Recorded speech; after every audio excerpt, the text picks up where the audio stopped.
En este documental, vamos a ver cosas del mundo romano que, además de ser curiosas y entretenidas, nos van a aportar una visión global y completa sobre esta civilización. No te muevas, porque la información que te vamos a transmitir es de una enorme riqueza. El divorcio era legal y bastante común. Las parejas podían separarse con facilidad si estaban de acuerdo en los términos. En la antigua Roma, el matrimonio no era visto como un vínculo sagrado e inquebrantable, sino más bien como una institución social y legal. Si una pareja no era feliz o no cumplía con sus expectativas, el divorcio era una opción viable. Bastaba con una declaración de ambas partes para que el matrimonio fuera disuelto. En muchos casos, las familias discutían los términos del divorcio para asegurar que los bienes y propiedades se dividieran equitativamente, aunque el hombre solía quedarse con los hijos. El divorcio permitía a los ciudadanos casarse nuevamente y formar nuevas alianzas familiares, especialmente útil en los círculos políticos, donde los matrimonios podían reforzar alianzas. Usaban ropa interior de cuero llamada subligaculum, que llevaban tanto hombres como mujeres. El subligaculum era una prenda esencialmente funcional, diseñada para brindar protección y comodidad. Aunque los romanos apreciaban la estética y la comodidad, el subligaculum también les permitía realizar actividades físicas y deportivas sin restricciones. Las versiones de esta prenda variaban en diseño, siendo algunas ajustadas como cinturones o tipo pantalones cortos, dependiendo de las preferencias personales o las actividades para las que se necesitaba. Era especialmente común en los deportes, como en el caso de los gladiadores y otros atletas que requerían libertad de movimiento, y en ciertos trabajos físicos. Esta prenda también era utilizada en representaciones teatrales para cubrir adecuadamente a los actores en escena. A nivel de higiene, el uso de subligaculum permitió a los romanos llevar una prenda que protegía las túnicas externas del sudor y el polvo, facilitando que sus vestimentas exteriores lucieran más limpias en el día a día. Eran grandes consumidores de salsa de pescado fermentada, conocida como garum, que se usaba en casi todas sus comidas. Esta peculiar salsa, considerada un manjar, se preparaba mediante un proceso de fermentación largo y maloliente, en el que el pescado se mezclaba con vísceras y sal en grandes vasijas que se dejaban al sol. Aunque el olor era intenso, el sabor del garum lo hacía una salsa muy demandada que realzaba tanto platos básicos como elaborados. Incluso existían distintas variedades de garum en función del pescado usado, desde atún hasta sardinas. Las versiones más caras, como el garum sociorum, se exportaban a todo el imperio, convirtiéndose en una importante mercancía comercial en ciudades como Pompeya. La producción era tan extendida que las fábricas de garum llegaron a formar verdaderos centros económicos, en los que se generaba empleo y riqueza. Además, se creía que el garum tenía propiedades medicinales, usándose para curar dolencias desde mordeduras hasta problemas digestivos. Los gladiadores se consideraban héroes populares, aunque eran esclavos o prisioneros. Los romanos mostraban una fascinación particular por estos luchadores, que se convertían en figuras heroicas, incluso si provenían de clases bajas o eran capturados de territorios conquistados. Los gladiadores, especialmente los que sobrevivían a muchas batallas, ganaban admiración y respeto, llegando a recibir regalos, ofrendas y cartas de admiradores. Estos combates no solo eran un espectáculo violento, sino una muestra de valentía y habilidad física. Contrario a la creencia popular, los gladiadores no luchaban siempre hasta la muerte. Los que demostraban valentía o habilidad eran a menudo salvados por el público, que con el gesto del pulgar hacia arriba o hacia abajo decidía su destino. Los gladiadores también tenían su propio estatus dentro de la sociedad y una hermandad en la que se protegían y apoyaban entre ellos. Aquellos que lograban ganar su libertad a través de victorias o el favor del público se convertían en leyendas y podían reintegrarse a la sociedad, algunos incluso tomando parte en negocios. La sociedad romana contaba con un código de colores. Los emperadores usaban túnicas púrpuras, un color reservado exclusivamente para ellos, debido a su alto costo. Este código de colores no solo servía para distinguir el estatus de los emperadores y senadores, sino que también se utilizaba para marcar rangos en diferentes ámbitos de la vida romana. La púrpura era un símbolo de poder supremo. Su exclusividad se debía al costo exorbitante de su elaboración, pues el tinte púrpura se obtenía de un tipo específico de caracol marino encontrado en la región de Tiro. Los altos costos de extracción y teñido hacían de la púrpura un símbolo de autoridad y nobleza. Sin embargo, el uso de otros colores también comunicaba posiciones y roles específicos en la sociedad. Por ejemplo, los oficiales militares solían portar detalles en rojo o dorado, mientras que los ciudadanos comunes vestían colores neutros, como marrones o grises. Las túnicas de los sacerdotes y algunos funcionarios gubernamentales también tenían bordados específicos que indicaban su función, siendo estos detalles reconocibles incluso a distancia. La voz del pueblo era fundamental. El Senado a menudo tomaba decisiones teniendo en cuenta la opinión pública y utilizaba formas de propaganda como el arte y la arquitectura. Los gobernantes romanos reconocían que mantener el favor del pueblo era esencial para la estabilidad del imperio, especialmente en momentos de crisis política o económica. Uno de los métodos de propaganda más efectivos fue la construcción de monumentos y edificios públicos que no solo embellecían la ciudad, sino que reflejaban las victorias y el poder de Roma. Arcos triunfales, templos y foros eran construidos para conmemorar batallas ganadas y glorias del imperio, con inscripciones detalladas que explicaban los logros del líder en turno.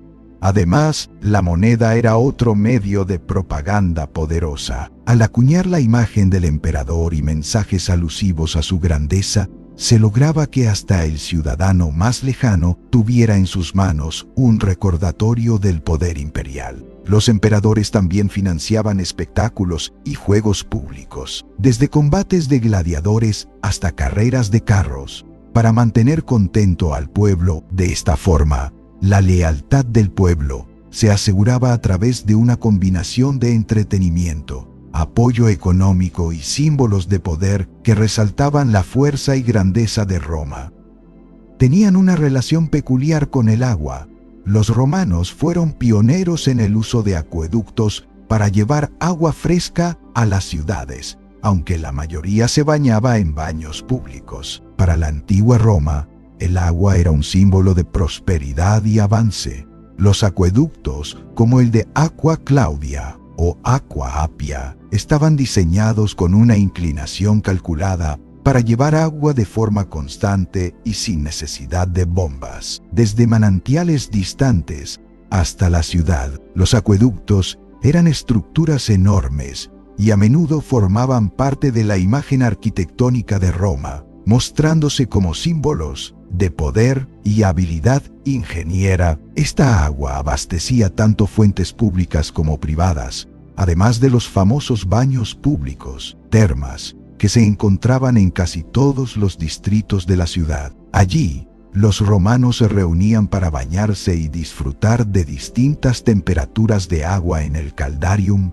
sala caliente, tepidarium, sala templada, y frigidarium, sala fría. La importancia del agua era tal que había multas para quienes contaminaran los acueductos y sistemas de agua. y funcionarios llamados curatores aquarum se encargaban de supervisar su distribución y mantenimiento. Los esclavos romanos podían comprar su libertad si ahorraban lo suficiente, o eran liberados por sus dueños en un acto de clemencia. Aunque la esclavitud era una realidad común en Roma, no siempre implicaba una vida de permanente servidumbre. Los esclavos que lograban acumular pequeños ahorros o que mostraban habilidades y lealtad excepcionales podían optar a la manumisión o liberación. Algunos dueños permitían a sus esclavos realizar trabajos adicionales por un pago, lo que les permitía ahorrar. También se daba la libertad por actos de valentía, como en el caso de esclavos militares que ayudaban a sus amos en batalla o que servían en posiciones importantes en las campañas. Los esclavos liberados, conocidos como libertos, pasaban a ser ciudadanos romanos, aunque sus derechos estaban limitados en algunos aspectos, como en el de optar a ciertos cargos políticos. Sin embargo, los hijos de los libertos tenían los mismos derechos que cualquier otro ciudadano romano libre, permitiendo así la movilidad social y un grado de inclusión en la sociedad. Los romanos creían en genios domésticos o espíritus protectores que cuidaban del hogar y la familia. Esta creencia formaba parte de su espiritualidad cotidiana, y se creía que estos espíritus, conocidos como lares y penates, velaban por la prosperidad, salud y bienestar de la familia y de la casa. Los lares, protectores de la casa en su conjunto, y los penates, guardianes de la despensa y provisiones, recibían ofrendas de comida y vino, especialmente en festivales y celebraciones familiares. La lararia, un pequeño altar doméstico ubicado en la casa, era el lugar donde los romanos realizaban sus rituales y oraciones a estos espíritus protectores. Incluso fuera de casa, en las villas de campo o en los viajes, los romanos podían llevar pequeñas figuras de sus lares y penates para continuar su veneración. Este sistema de creencias creaba una fuerte conexión con el entorno familiar y reflejaba la importancia que los romanos atribuían a la unidad doméstica y a la protección espiritual. La higiene dental era sorprendentemente avanzada. Usaban palillos de dientes y enjuagues, y en las tumbas de los romanos se han encontrado dientes en buen estado. A pesar de no contar con herramientas modernas, los romanos dedicaban tiempo al cuidado dental. Utilizaban ramitas y pequeños palillos para eliminar restos de comida, y algunos usaban enjuagues bucales a base de vinagre y hierbas para prevenir infecciones. Además, las personas adineradas importaban polvos dentales y pastas desde Grecia y Egipto, fabricados a base de cenizas, cáscaras de huevo y mirra. Estos elementos eran conocidos por sus propiedades antibacterianas y ayudaban a prevenir problemas en las encías. El azúcar, que hoy es un enemigo principal de los dientes, no formaba parte de la dieta romana, por lo que los problemas dentales derivados del consumo de azúcar eran mínimos. Las investigaciones arqueológicas han revelado que muchos restos de romanos tienen dientes en excelente estado, lo que destaca su enfoque preventivo y cuidado con la higiene bucal. El anillo de sello era clave para la identidad de los ciudadanos romanos importantes, quienes lo usaban para sellar documentos. Estos anillos, conocidos como annuli signatori, eran más que una pieza de joyería. Servían como una firma personal y autenticaban documentos y correspondencia privada. Los anillos solían llevar grabado un diseño único, como el escudo de una familia o un símbolo especial, lo que hacía que la marca del sello fuera inconfundible y personal. Al usar el anillo para sellar una carta o un contrato, el dueño aseguraba que el documento era auténtico. Además, se esperaba que los ciudadanos romanos de cierto rango llevaran sus anillos constantemente, ya que eran una prueba visible de su estatus y autoridad. Los emperadores y personas de alta posición tenían anillos de materiales preciosos como el oro o piedras semipreciosas,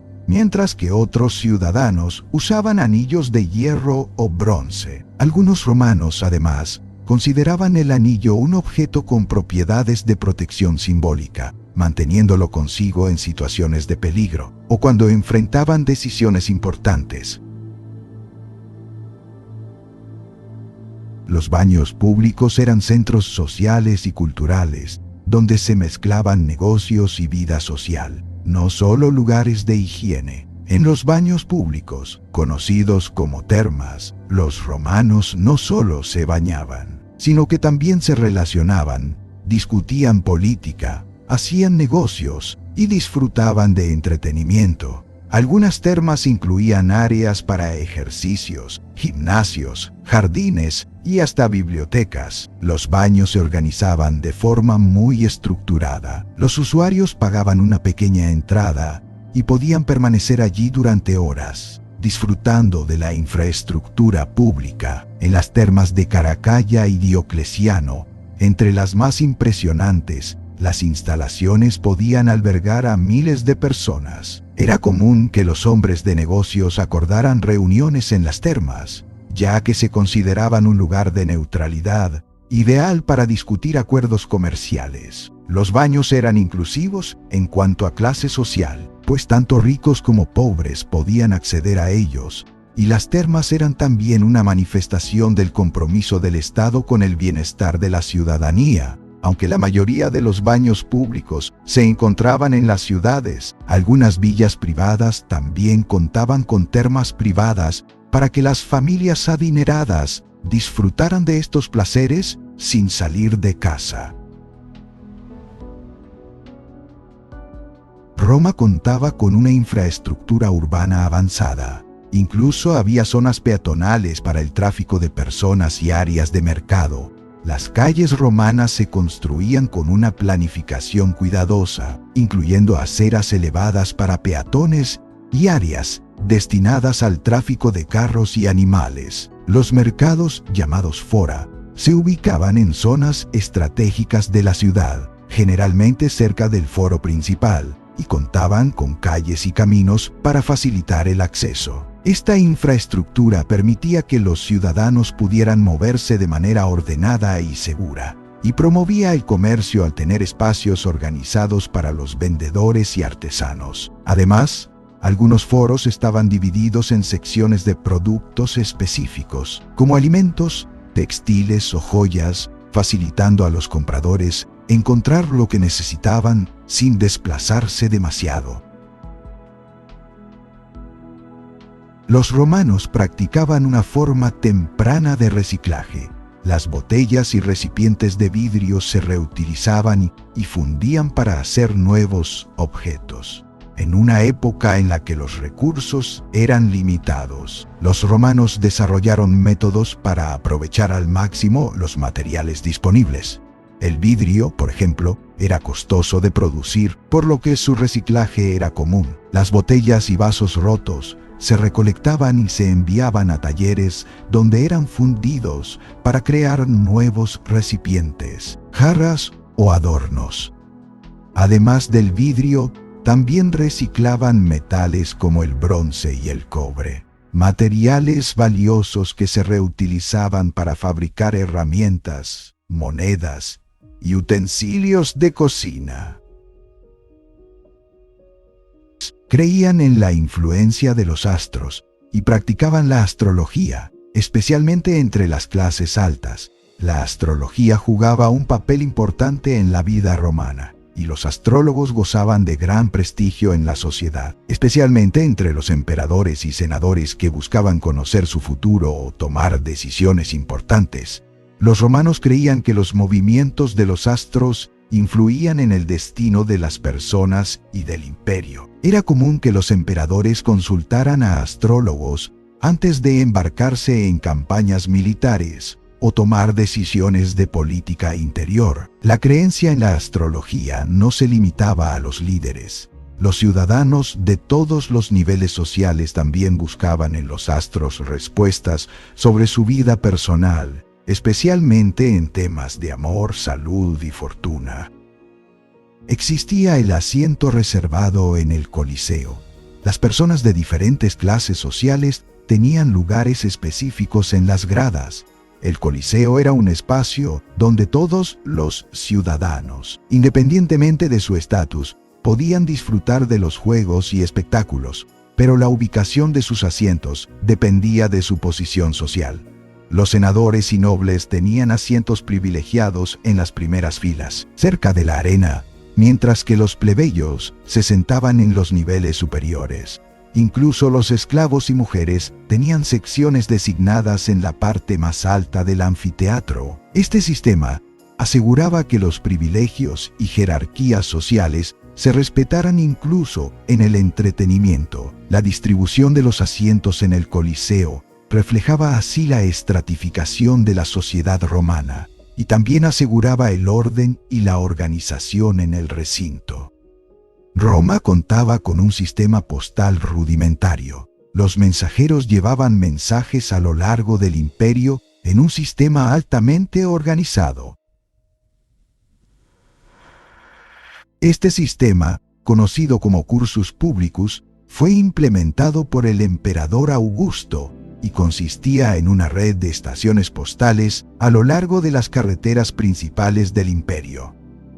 Los mensajeros, llamados cursores, podían cambiar de caballos en estas estaciones para asegurar una entrega de los mensajes. Esta red permitía la comunicación eficiente entre Roma y las provincias más alejadas, facilitando el envío de órdenes militares, decretos y noticias importantes. Aunque el sistema estaba principalmente destinado para el uso del Estado, algunos ciudadanos adinerados también podían enviar correspondencia personal. El Cursus Publicus se mantuvo como una herramienta esencial de administración y control a lo largo de la historia del imperio. Usaban almohadas rellenas de plumas y cojines de lana, mostrando cierto nivel de comodidad en sus hogares. Aunque los muebles en la antigua Roma eran en su mayoría de madera y piedra, los romanos complementaban su mobiliario con cojines, almohadas y mantas rellenas de lana, heno o plumas para hacerlos más cómodos. Las personas de clase alta, en especial, disfrutaban de estas comodidades en sus villas y casas, mientras que los ciudadanos de clase media y baja usaban materiales más simples. Además, las camas, conocidas como lectus, incluían colchones rellenos de plumas y cubiertos con telas de lana. La comodidad en el hogar era importante para los romanos, quienes dedicaban tiempo a hacer de sus espacios personales un lugar agradable y acogedor, reflejando su nivel de vida y estatus. El mercado negro. Existía en la antigua Roma ciertos productos, como especias exóticas y esclavos de alto valor, se traficaban fuera de la ley. Aunque el comercio estaba bien regulado en el imperio, ciertos productos como perfumes, especias y esclavos de regiones lejanas eran muy codiciados y se vendían ilegalmente para evitar los impuestos. La venta en el mercado negro también incluía productos robados o de contrabando, que llegaban a Roma desde las provincias más distantes del imperio. Las autoridades romanas intentaban controlar estas actividades mediante inspecciones en los mercados y controles en las rutas comerciales, pero el mercado negro prosperaba en las ciudades, especialmente en zonas comerciales de gran tráfico como el puerto de Ostia. El comercio ilegal ofrecía productos exclusivos a las clases altas, que estaban dispuestas a pagar altos precios por artículos raros y difíciles de obtener. El fuego era un grave problema en Roma. Las casas de madera y las velas de aceite eran peligrosas, y el cuerpo de bomberos de Roma estaba compuesto por esclavos. Roma era una ciudad propensa a los incendios, debido a la densidad de sus construcciones y a la utilización de materiales inflamables como la madera en muchas de sus viviendas. La iluminación dependía de velas y lámparas de aceite, lo que aumentaba el riesgo de incendios accidentales. Para enfrentar esta amenaza, el emperador Augusto creó el Cohortes Vigilum, un cuerpo de bomberos compuesto en su mayoría por esclavos, quienes patrullaban la ciudad y respondían a emergencias de fuego. Los vigiles estaban organizados en diferentes cohortes y recibían un entrenamiento específico para combatir incendios y realizar rescates. Además, se les asignaban patrullas nocturnas para detectar posibles incendios y responder rápidamente en caso de emergencia. Aunque no era un sistema perfecto, los vigiles contribuyeron a reducir los daños provocados por el fuego y se convirtieron en una parte esencial de la vida urbana de Roma.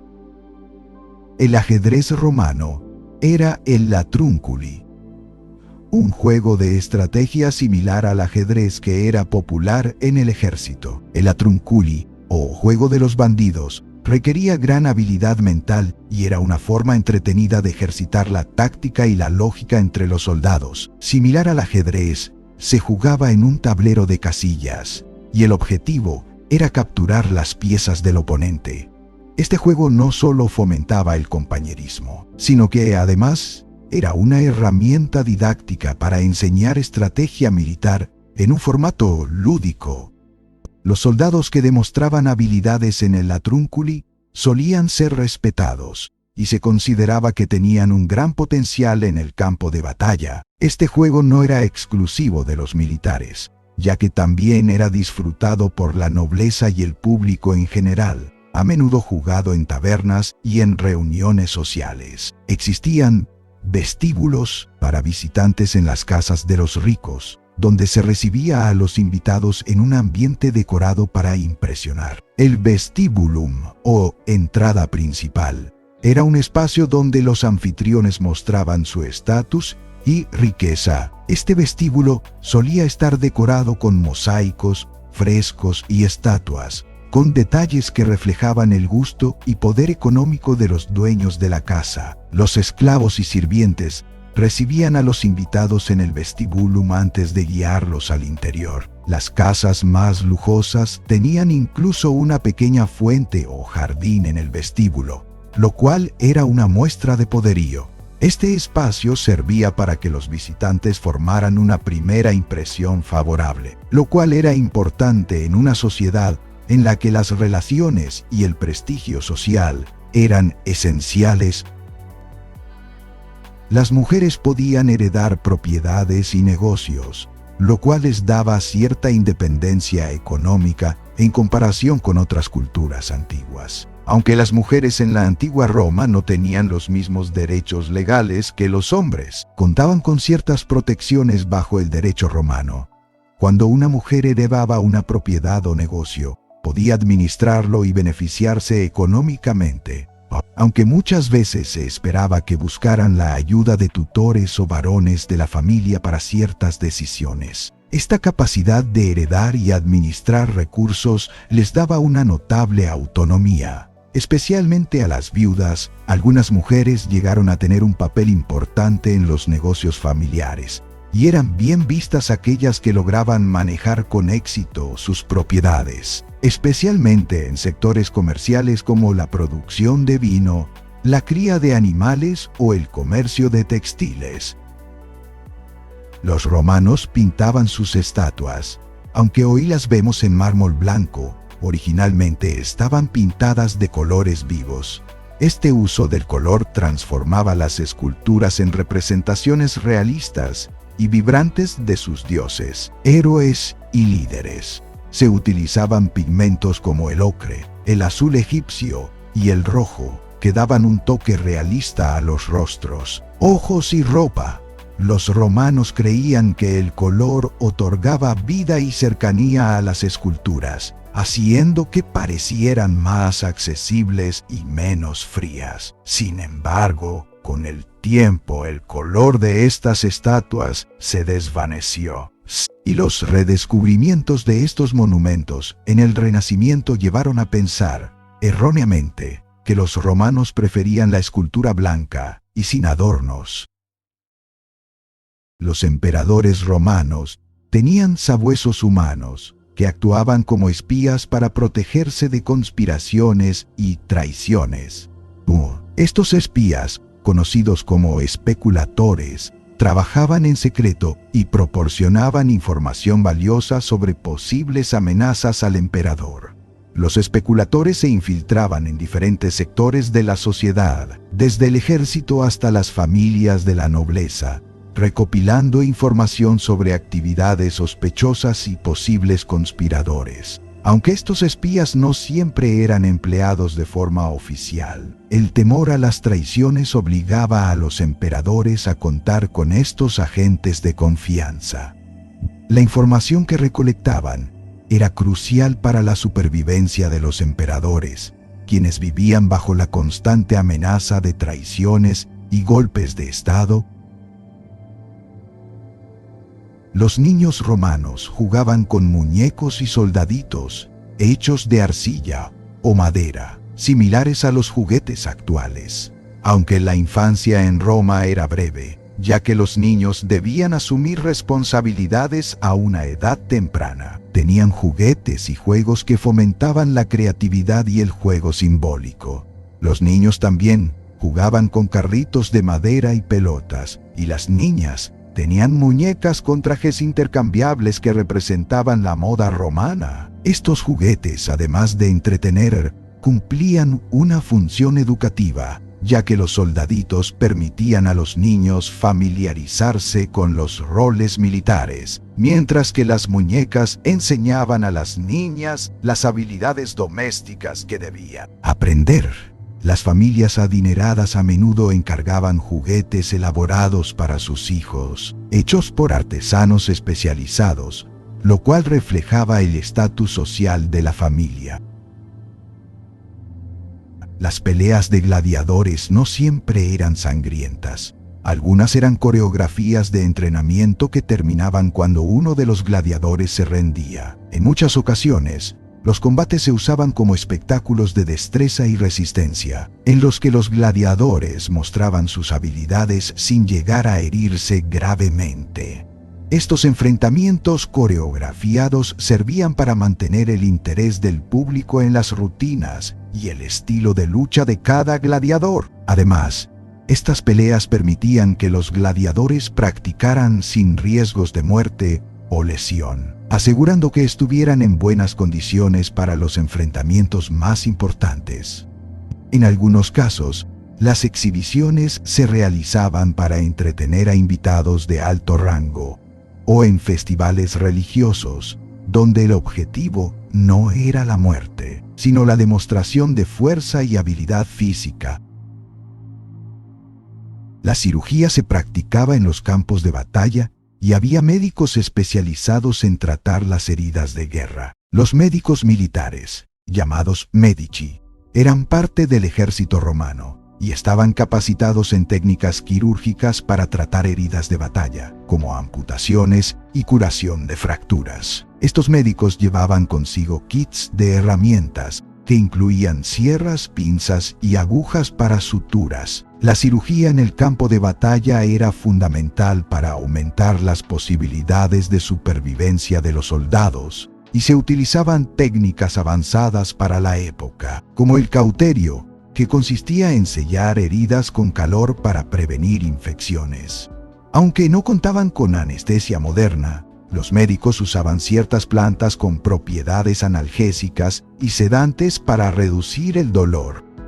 La vendetta personal era una práctica común. Se permitía a las personas cobrar venganza por la muerte de un ser querido. En Roma, el concepto de vendetta o venganza personal era una forma aceptada de justicia cuando se trataba de asesinatos o agravios graves. La familia de una víctima tenía el derecho de buscar justicia directamente contra el agresor o su familia, y esta venganza se consideraba un derecho que debía ser respetado. Sin embargo, esta práctica generaba una cadena de conflictos y violencia entre familias y clanes, lo que a menudo derivaba en largos periodos de enfrentamiento.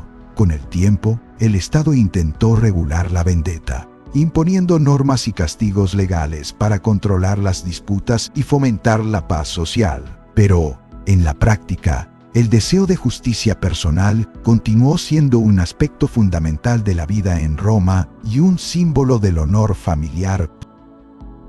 Los romanos adoptaban dioses de otros pueblos y los incluían en su panteón, lo que resultaba en una religión muy diversa. Cuando Roma conquistaba nuevas tierras, adoptaba las deidades de esas regiones para facilitar la integración de sus habitantes al imperio. Este sincretismo no solo fue una estrategia para evitar revueltas, sino que también expandió el alcance cultural de Roma.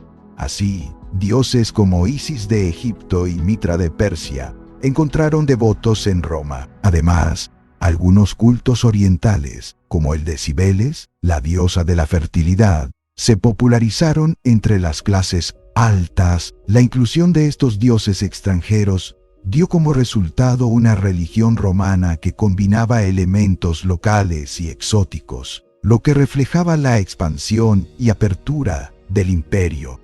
El grafiti era popular en Roma. Los romanos escribían en las paredes de edificios públicos para expresar sus opiniones. Las inscripciones en muros no solo eran comunes en la ciudad de Roma, sino en toda la extensión del imperio. Desde mensajes de amor hasta críticas políticas, los grafiti romanos capturan el sentir del pueblo. En Pompeya, donde el tiempo parece haberse detenido tras la erupción del Vesubio, se han encontrado inscripciones de todo tipo, incluidas quejas sobre la política local y burlas a figuras públicas. Además, era habitual que los ciudadanos anotaran sus apuestas en los muros antes de las carreras de carros o combates de gladiadores. Los dentistas romanos usaban prótesis dentales rudimentarias hechas de hueso o marfil para reemplazar los dientes perdidos. A pesar de la limitada tecnología médica de la época, los romanos lograron avances en el campo dental. Las prótesis estaban hechas de materiales naturales y se ajustaban a la encía del paciente mediante ligaduras de metal o hilo, lo cual aliviaba el dolor y facilitaba la masticación. Las élites y personas de alto estatus social solían recurrir a estos tratamientos, pues cuidar la apariencia dental era visto como una muestra de estatus y buena salud. Además, los dentistas empleaban técnicas para eliminar el sarro y extraer dientes en mal estado, aunque los procedimientos eran dolorosos, ya que carecían de anestesia moderna. Había días de vacaciones oficiales llamados feriae, en los que se prohibían los negocios y las actividades judiciales. Estas festividades, que en ocasiones tenían un origen religioso, eran días en los que la vida cotidiana se paralizaba. Los feriae incluían celebraciones dedicadas a dioses específicos o acontecimientos importantes, y durante estos días se realizaban procesiones, banquetes y juegos públicos. La Saturnalia, una de las feriae más famosas, era una celebración de una semana en honor a Saturno, en la que se suspendían las clases sociales y hasta los esclavos podían disfrutar de libertad temporal. Este sistema de días festivos reforzaba el sentido de comunidad, ya que los ciudadanos de todas las clases sociales participaban de estas celebraciones y descansos colectivos. El dinero romano tenía diferentes valores simbólicos. Las monedas mostraban a dioses o figuras importantes y eran usadas como propaganda política. Las monedas romanas no solo eran un medio de cambio, sino que también actuaban como instrumentos de poder y persuasión. Los emperadores acuñaban monedas con su propia imagen para reforzar su autoridad y transmitir mensajes al pueblo. Por ejemplo, Julio César fue el primero en acuñar su imagen en las monedas, algo que en su tiempo fue visto como un acto de osadía. Además, se utilizaban imágenes de deidades para promover ideales y valores específicos como la justicia o la prosperidad. Estas monedas eran vistas diariamente por la población, lo que las convertía en una herramienta clave de propaganda. El pan era el alimento básico. Se hacía de distintas harinas y calidades, y existían panaderías que vendían a todos los niveles sociales. El pan era esencial en la dieta romana, y sus variedades iban desde panes finos elaborados con trigo puro hasta panes más toscos para los menos favorecidos. Las panaderías, llamadas pistrina, se encontraban en todas las ciudades romanas y producían diferentes tipos de pan, según el precio y la calidad de los ingredientes. Las clases altas podían permitirse panes elaborados y esponjosos, mientras que las clases populares consumían pan de cebada o harina mixta. Los romanos también crearon el antecesor de la pizza al agregar a sus panes condimentos como queso y aceitunas, convirtiéndolo en un plato rápido y nutritivo. Las carreras de carros en el Circo Máximo eran tan populares como los combates de gladiadores y atraían a miles de espectadores. El Circo Máximo era el estadio más grande de Roma y acogía a multitudes que acudían para apoyar a sus equipos de aurigas favoritos, conocidos por los colores de sus vestimentas. Las carreras, que consistían en 7 vueltas a la pista, eran peligrosas y a menudo mortales. Sin embargo, el público disfrutaba de la emoción y del espectáculo.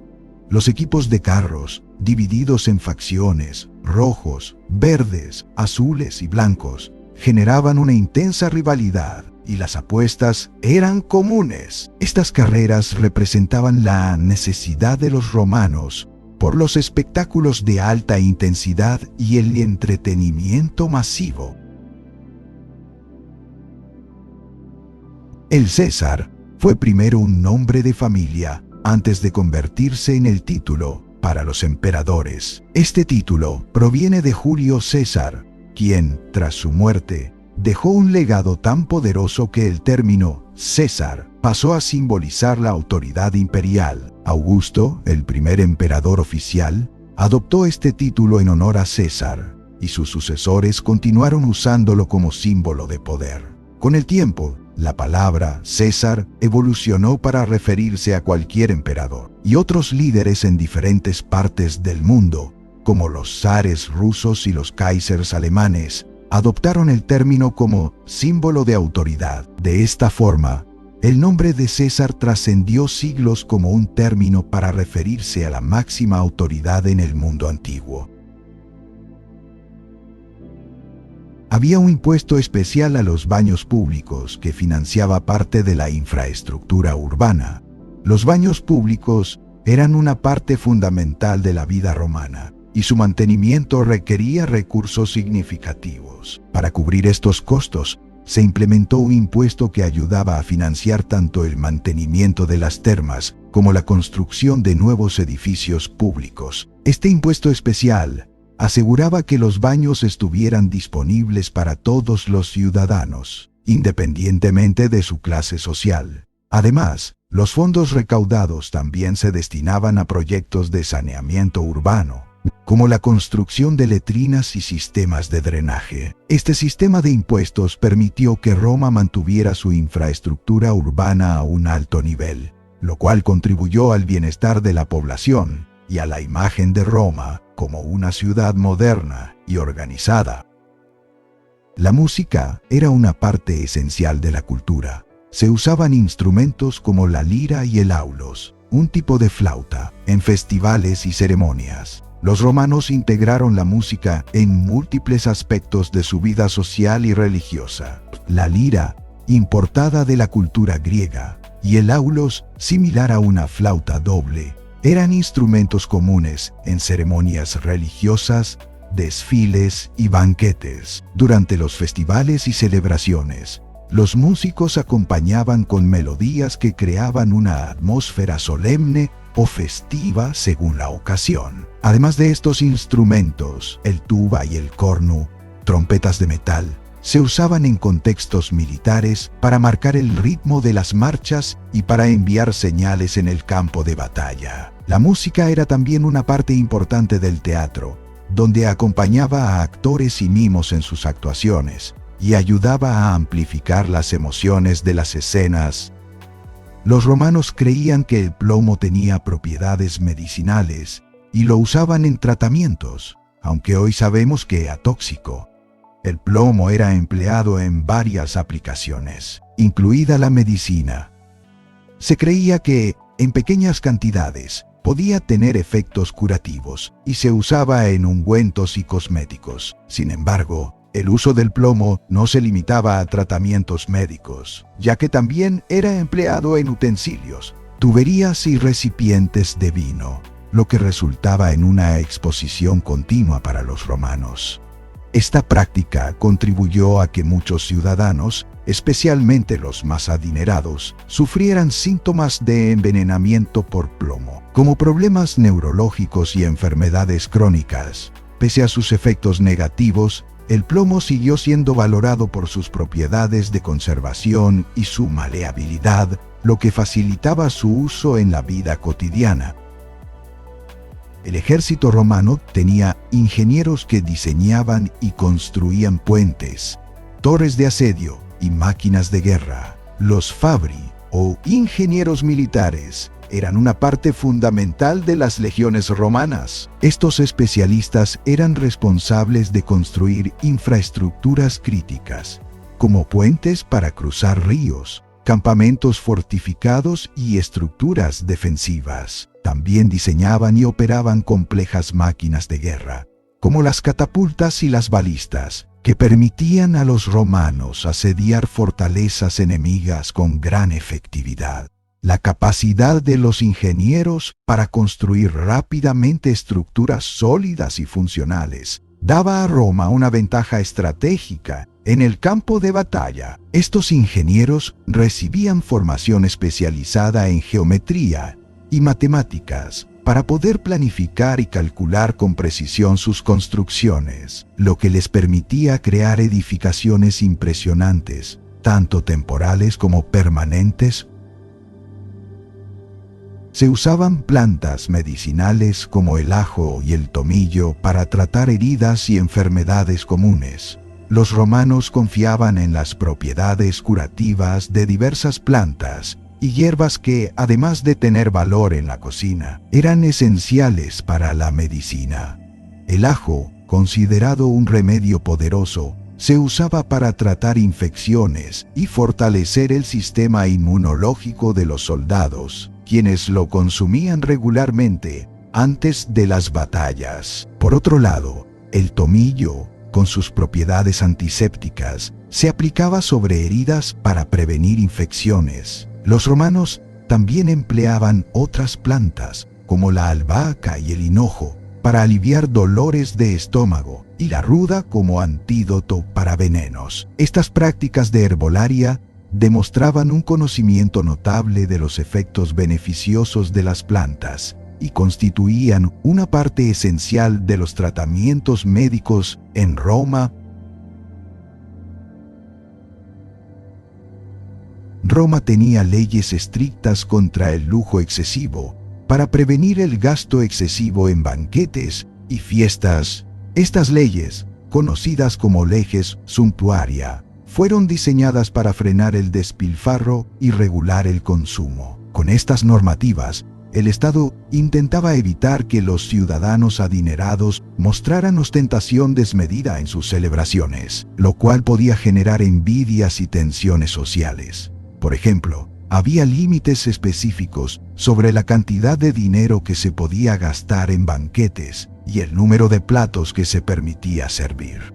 También se regulaba el uso de vestidos lujosos y joyas, especialmente en ceremonias y eventos públicos. Estas leyes reflejaban la preocupación por mantener una imagen de moderación y disciplina en la sociedad romana, aunque no siempre se cumplían, y las familias adineradas buscaban formas de burlar las restricciones para continuar con sus costosas celebraciones.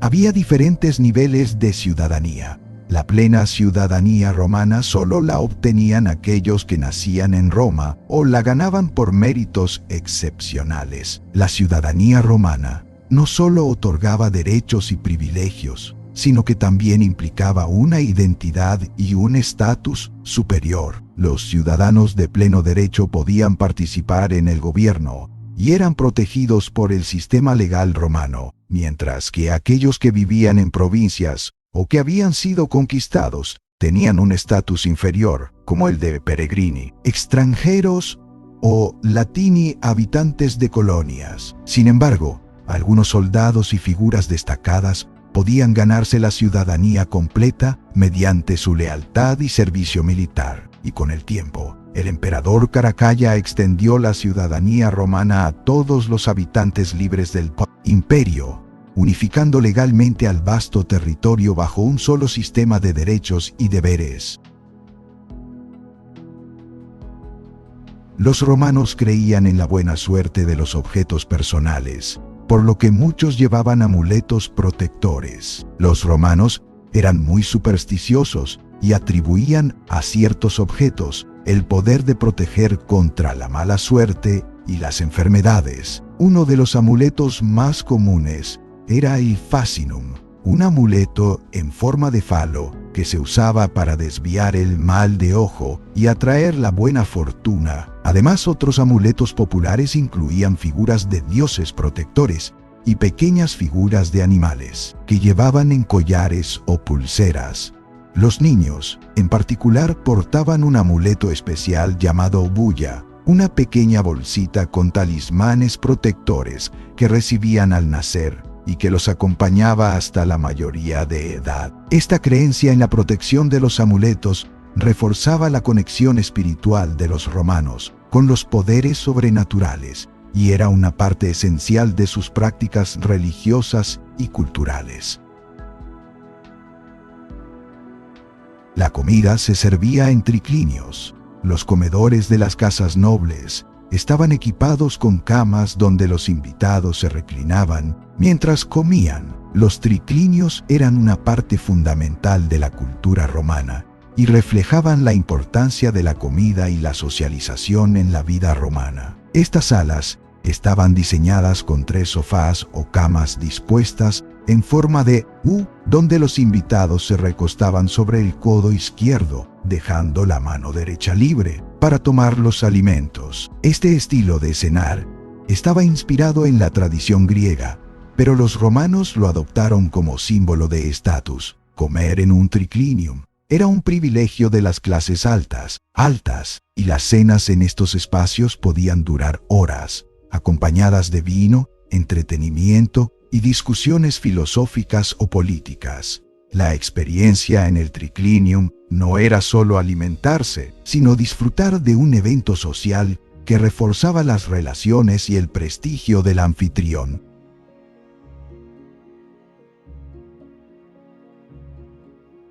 El vino romano se bebía diluido. Beberlo puro se consideraba un signo de barbarie. En la antigua Roma, el vino era una bebida indispensable en el día a día, pero siempre se mezclaba con agua antes de beberlo. Los romanos creían que beber vino sin diluir era propio de los pueblos bárbaros y que demostraba falta de autocontrol. Además, diluir el vino permitía moderar su consumo y hacer que durara más. Durante las cenas, se usaba una mezcla específica llamada calda, una bebida templada compuesta de vino, agua y especias. Este estilo de beber vino también respondía a cuestiones prácticas. Los vinos romanos eran a menudo más fuertes y densos, por lo que la mezcla hacía su sabor más suave y menos embriagador. La práctica de diluir el vino se consideraba un signo de civilización y moderación, valores muy apreciados en la sociedad romana. Existía el cargo de edil, encargado de mantener la paz en la ciudad y de supervisar mercados, calles y abastecimiento. Los ediles eran funcionarios electos cuya labor se centraba en el mantenimiento de la infraestructura urbana y la regulación de la vida cotidiana en la ciudad. Sus responsabilidades incluían supervisar el estado de las calles, los baños públicos, el suministro de agua y la organización de los mercados. Además, los ediles gestionaban la celebración de juegos y festivales públicos y velaban por la moral pública. Este cargo era una posición de prestigio que muchos ciudadanos aspiraban a ocupar, ya que les permitía ganar popularidad y demostrar su competencia, lo cual era valioso para ascender en la jerarquía política. Aunque los ediles no recibían remuneración, muchos de ellos costeaban mejoras urbanas y eventos con fondos personales para ganar el favor del pueblo y asegurar su futuro político. Los romanos tenían un tipo de jardines botánicos en sus villas, donde plantaban hierbas medicinales y ornamentales. Las villas romanas, especialmente las de las clases altas, incluían amplios jardines conocidos como orti, donde se cultivaban hierbas aromáticas y medicinales. Estos jardines no solo embellecían la propiedad, sino que también servían como fuente de ingredientes para remedios y recetas culinarias. Entre las plantas más comunes estaban el romero, la menta, la ruda y el tomillo, cada una con usos específicos en la cocina y en la medicina. Los orti eran espacios cuidadosamente diseñados, a menudo decorados con esculturas, fuentes y pequeñas estructuras, y ofrecían un lugar para la contemplación y el descanso. La horticultura también reflejaba el interés de los romanos por la botánica y sus intentos de aplicar el conocimiento de las plantas en su vida diaria, lo que contribuyó a su avance en prácticas de medicina y herbolaria.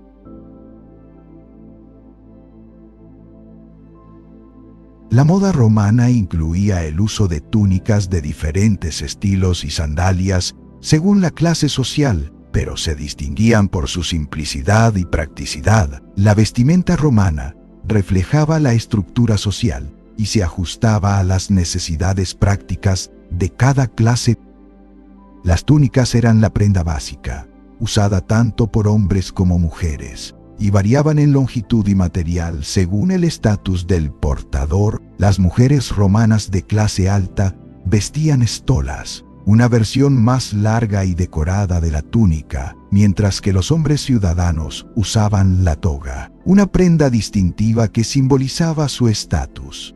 Además, las sandalias, que variaban en diseño, eran un elemento común y práctico adaptado a la vida activa y al clima. Aunque sencilla, la moda romana también permitía cierto grado de personalización, con detalles en la tela, bordados y cintas de colores que reflejaban el gusto individual. La preferencia por la simplicidad en la moda indicaba una mentalidad práctica que valoraba la funcionalidad, a la vez que mantenía la distinción entre clases sociales.